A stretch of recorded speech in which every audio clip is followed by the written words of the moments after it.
What kind of dumb stuff's hidden in the closet? What kind of dumb stuff will we find hidden there? What kind of fun stuff's hidden in your closet? What are the secrets deep inside that we'll find? What kind of magical, whimsical adventure will the comic closet take us to today? What kind of fun stuff's hidden in the closet? What kind of dumb stuff will we find locked away? Comical books have been a major part of my life, and I've been actively collecting them for over 20 years, ever since I was a young neophyte twink lad. Since then, my collection has grown and grown and grown. Why comic books? Well, why not? Fuck you. You might as well ask why the sky's blue. Why are sunsets good? Why are boobs good? They just are, man. But before I tell you all the reasons I think comical books are great, I want to tell you how I first started reading and collecting them.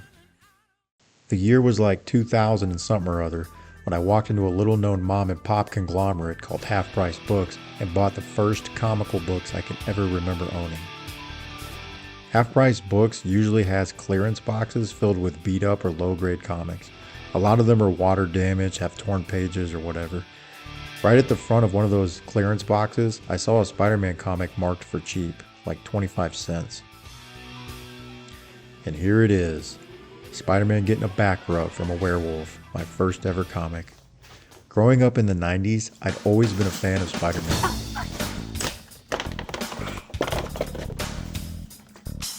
And by this point, the Raimi movies were also coming out.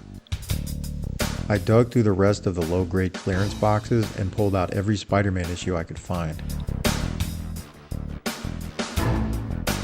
I was already a die-hard fan of video games, D&D, cartoons, poop like that, so it was a natural fit. Like I said, I grew up watching the 90s cartoon and playing Spider-Man video games, so my knowledge of Spider-Man lore came from those mediums. Thanks to Spider-Man vs. the Kingpin on Sega CD, Maximum Carnage, Separation Anxiety on the Super Nintendo, and the two Spider-Man titles on PS1, I had a basic understanding of the characters, the villains, Mary Jane, the setting, the bugle, all that shit. But here was my chance to read from the source material. Comical books had a certain authority to them, a certain je ne sais pas, a certain voulez-vous coucher avec moi ce soir. Everything else felt like fanfic.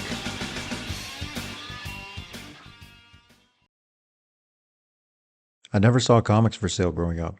I never even saw a comic book store. The town I grew up in didn't have one, and I didn't really have access to comics. The original comics were like these elusive texts that contained forbidden knowledge. I did grow up reading my grandpa's video game magazines. Magazines like EGM, Game Pro, Tips and Tricks, and Nintendo Power. Come to find out, comical books were very similar to game magazines. They had letters pages, editorial columns, and previews of upcoming swag. They also had the same art and presentation style. Sometimes older kids would bring comics to school. I distinctly remember some teenagers bringing in Spawn comics back in the 90s. Needless to say, these blew my fartin' mind. They seemed so adult and mature to an 8 or 9 year old. You gotta remember, in the eyes of a young gooner like myself, a 14-year-old was pretty much a full-grown man. They had a locker combination, huffy bikes with pegs to grind fat rails, and those long wallet chains that hung to their knees. I remember the first issues I bought introduced two new villains that I wasn't familiar with yet. One was the Chameleon, and the other was Tombstone. I vaguely recalled them from the TV series, but they weren't featured prominently enough to really stick in my mind. Not like other characters such as Venom, the Hobgoblin, Lizard, Sandman, Carnage, or Dr. Puss. Ironically, Chameleon was the first supervillain that Spidey faced in the comics back in issue number 1.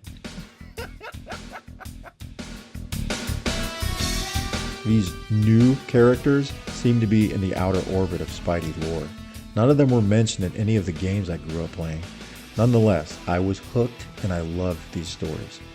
Kind of like how a poem isn't quite a song or prose, it's something in between. A comic book is somewhere between a painting and a novel. They stimulate your eyeballs, sure, but they also leave a lot to the imagination. The story was about the Lobo brothers, Eduardo and Carlos, going to war with a character I was very familiar with, as he was the primary antagonist of the Spider-Man Sega CD game. The Fat Fuck of Crime. I was excited to finally understand the Spider lore, but I was also confused by all the different titles.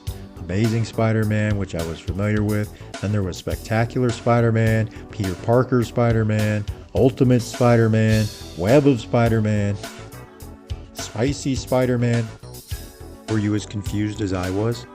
Remember, this was a time when dial-up internet was still a thing, and you had to do your own research.